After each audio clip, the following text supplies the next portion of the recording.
इस वक्त की बड़ी खबर अपने दर्शकों को बता दें, देखिए, और ये इंडिया गठबंधन से जुड़ी हुई है। हालांकि कांग्रेस के लिए 2024 से पहले ये बड़ा झटका है क्योंकि मिलिंद देवड़ा ने इस्तीफा दे दिया है। और इस पर बातचीत करने के लिए इस वक्त हमारे साथ हमारे दो सहयोगी राजेश त्रिपाठी मुंबई से और साथ ही जैनेन्द्र जुड़े हुए हैं मणिपुर से, क्योंकि आज से कांग्रेस की राहुल गांधी की यात्रा भी शुरू होने जा रही है। जैनेन्द्र के साथ जयराम रमेश मौजूद हैं। तो सबसे पहले जैनेन्द्र, आपका रुख करते हैं। बिल्कुल, देखिए हम इम्फाल में हैं और यहाँ से आज राहुल गांधी भारत जोड़ो न्याय यात्रा की शुरुआत कर रहे हैं। सारी नजरें इम्फाल में थी, लेकिन उससे पहले कांग्रेस के लिए झटके की खबर आई मुंबई से। मिलिंद देवड़ा राहुल गांधी के दोस्त कहे जाते थे, पूर्व केंद्रीय राज्य मंत्री मुरली देवड़ा कद्दावर कांग्रेसी नेता के बेटे, उन्होंने कांग्रेस से इस्तीफा दे दिया है। और जाहिर सी बात है, वो जो मायूसी है वो इसे हम इम्फाल में महसूस कर सकते हैं। जयराम रमेश, मायूसी नहीं है। मिलिंद कौन? मिलिंद कौन? आपके मित्र मुरली देवड़ा। कौन? मिलिंद कौन? मैं मुरली देवड़ा जी को पहचानता हूँ। मिलिंद कौन? कोई मायूसी नहीं है।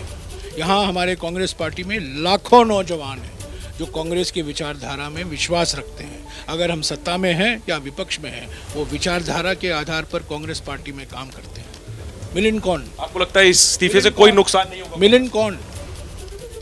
मिलिंद कौन? जिस तरीके से यात्रा शुरू होने से कुछ घंटों पहले इस्तीफा दिया, इस टाइमिंग वो प्रधानमंत्री ने तय किया है बस। लेकिन वो तो शिंदे ग्रुप में शामिल। कठपुतली है, ये सब कठपुतली है। आप कह रहे हैं मिलिंद देवड़ा, शिंदे साहब तो खुद कठपुतली हैं। आपको लगता है न्याय यात्रा को नुकसान पहुंचाने के लिए या ऑप्टिक्स? बिल्कुल नहीं, बिल्कुल नहीं, कोई नुकसान नहीं होने वाला है। भारत जोड़ो यात्रा की शुरुआत, जोड़ो न्याय यात्रा की शुरुआत अभी कुछ ही घंटों में होने वाली है मणिपुर से। इससे लोग आएंगे, लोग जाएंगे।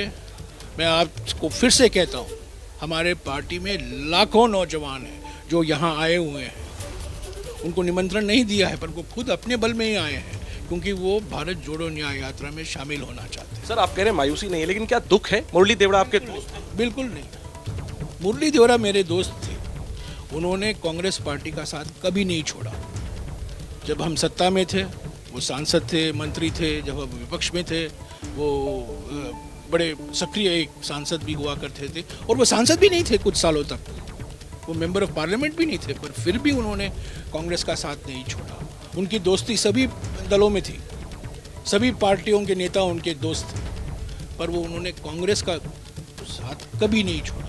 वो एक कट्टर कांग्रेसवादी थे। क्या मिलिंद की क्या मजबूरी? आप मिलिंद कौन? अभी पूर्व केंद्रीय राज्य मंत्री, आपके सह कोषाध्यक्ष आपसे कुछ देर पहले। मैं कठपुतलियों को पहचानता नहीं हूँ। कहा जाता है सर कि वो अपनी उपेक्षा से नाराज थे, खासतौर पे उद्धव ठाकरे के साथ जो गठबंधन है कांग्रेस का महाराष्ट्र में, उसकी वजह से न सिर्फ मिलिंद बल्कि कई नेता कांग्रेस के मुंबई में जो है वो नाराज है। पार्टी में लाखों नौजवान मुंबई कांग्रेस में हैं जो विचारधारा में विश्वास रखते हैं, पर एक ही व्यक्ति को तो टिकट मिलेगा।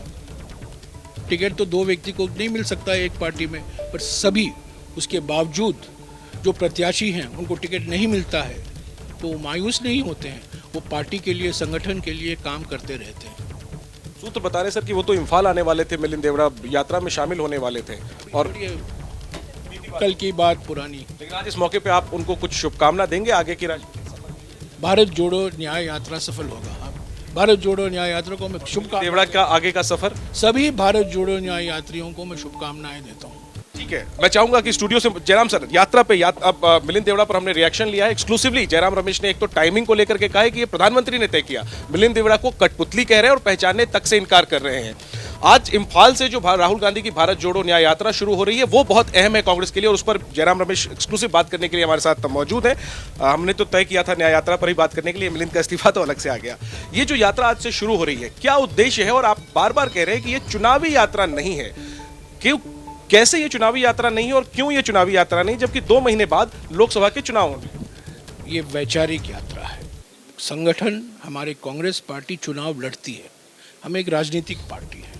इस भारत जोड़ो न्याय यात्रा के मकसद राजनीतिक मकसद भी है, पर ये विचारधारा की लड़ाई भी है। हम सिर्फ चुनावी मशीन नहीं बन सकते, हमें विचारधारा की लड़ाई भी लड़नी है। बीजेपी आरएसएस के साथ विचारधारा का मुकाबला हमें करना है। उसको लेते हुए भारत जोड़ो यात्रा की शुरुआत हुई। भारत जोड़ो यात्रा के संदर्भ में, भारत जोड़ो यात्रा के समय करीब 6 महीने एक समय अलग अलग राज्यों में 12 राज्यों से हम गुजरे। वहाँ राहुल जी ने खूब बात की, संविधान की बात की, स्वतंत्रता की बात की, बंधुता की बात की, समता की बात की। अब मौका है न्याय की, क्योंकि पिछले 10 साल में प्रधानमंत्री तो सबको बिल्कुल ठीक है जैनिन। देखिए जयराम रमेश जो है वो मिलिंद देवड़ा को लेकर भी कह रहे हैं कि उनके जाने से कोई फर्क नहीं पड़ेगा, और भारत जोड़ो न्याय यात्रा को लेकर वो एक बार फिर से रिपीट कर रहे हैं कि ये यात्रा जो है वो सफल होगी, ऐसा उनको लगता है। आप रहे हमारे साथ, मुंबई सीधे लिए चलते हैं, वहां से राजेश त्रिपाठी हमारे साथ जुड़े हुए हैं इसी खबर पर। राजेश जरा बताइए कि मिलिंद देवड़ा के जाने से, हालांकि जो जयराम रमेश कह रहे थे कि कोई फर्क ना तो कांग्रेस पार्टी को पड़ेगा ना इंडिया गठबंधन को पड़ेगा, अब वहां पर आपको क्या नजर आ रहा है? और ये भी जानकारी कि दोपहर 2 बजे वो शिवसेना शिंदे गुट में शामिल भी होने वाले हैं।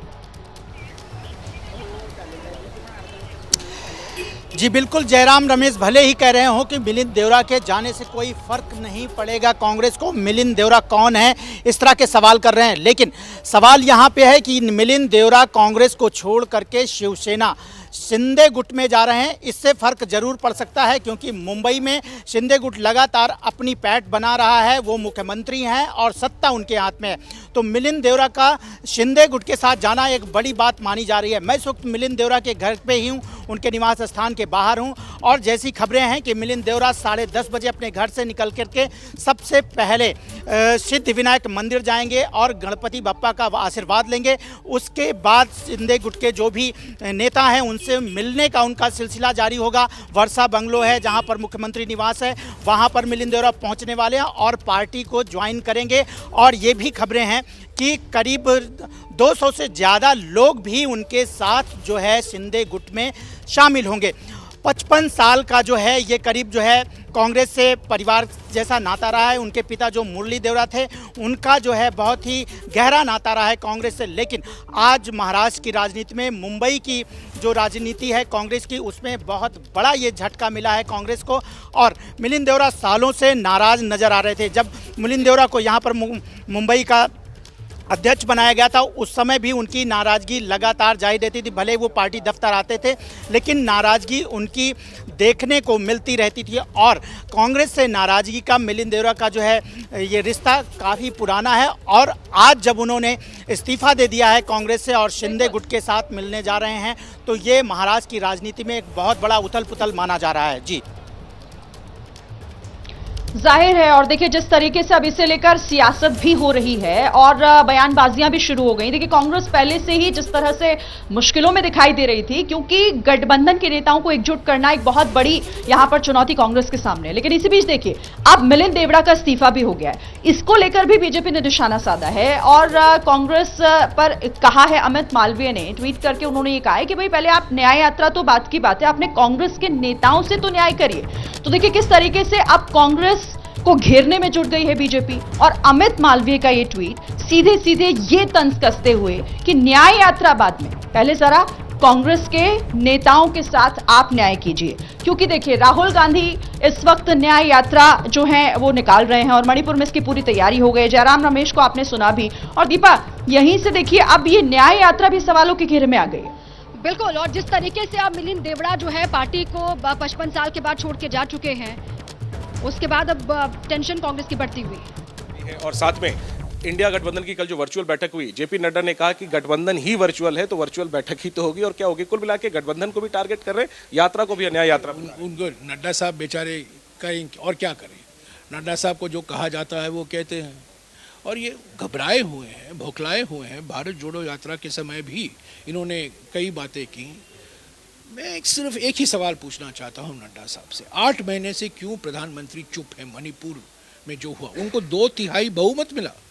2 साल पहले जब यहाँ चुनाव हुए भारी बहुमत मिला, और पिछले 8 महीने से यहाँ कोई हुकूमत नहीं है, यहाँ कोई शासन नहीं है, मुख्यमंत्री प्रधानमंत्री से मिल नहीं पाते हैं, यहाँ के विधायक, यहाँ के सांसद प्रधानमंत्री से नहीं मिल पाए हैं, प्रधानमंत्री ने मणिपुर के बारे में कुछ कहा नहीं है। नड्डा साहब को इसका जवाब देना चाहिए। 2/3 बहुमत इस राज्य में है, इनको डबल इंजन सरकार के आधार पर ही इनको जनादेश मिला। कहाँ है वो डबल इंजन? यहाँ का इंजन भी नहीं है और दिल्ली का भी इंजन अभी वो चल ही नहीं रहा है, बिल्कुल चुप है।